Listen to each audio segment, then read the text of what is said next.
After drawing more than 150 times the Oracle structure, I've decided to produce an animated video. Let's start first with the database structure. On the left side, you have the client tier. On the right side, you have the server tier. The server side is divided in three main structures: the memory, the logical structure, and the physical structure. So let's use SQL Plus application to provide you every step of a transaction. We will be using Scott sample schema.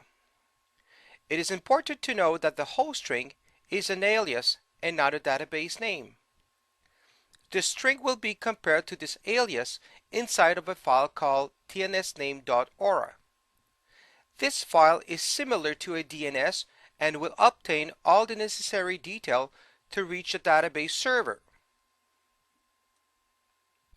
Locally, a user process will be allocated and will validate the connection through a listener.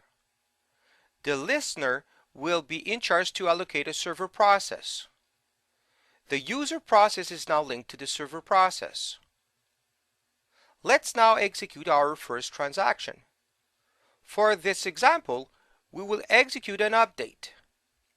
First, the statement will be validated.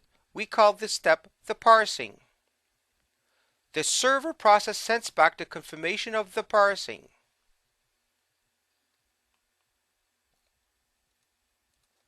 The statement will then be written into the share pool and the redo log buffer. An execution plan will also be created into the share pool. The database block that is used for the transaction will be read and copied into the database buffer cache. Only the field implicated in the transaction will be held into an undo segment till the transaction is completed. We call those copies the before image. A copy of this block will be duplicated with the updated field. This copy is called the after image. A confirmation will be sent through the user process.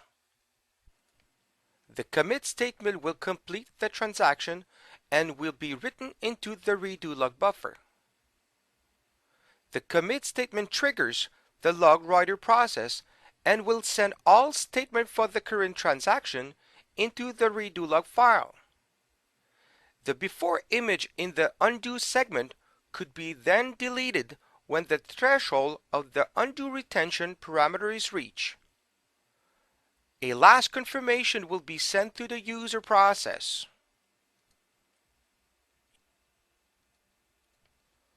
When the current log is full, it generates a switch log, triggering at the same time the archiver process and the log sequence number.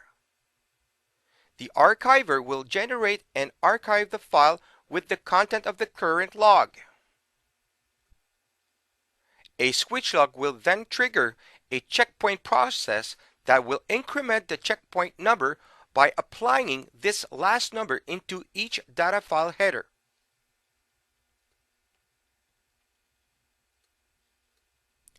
The checkpoint process will finally trigger the database writer process and write the last image from the database buffer cache into the table.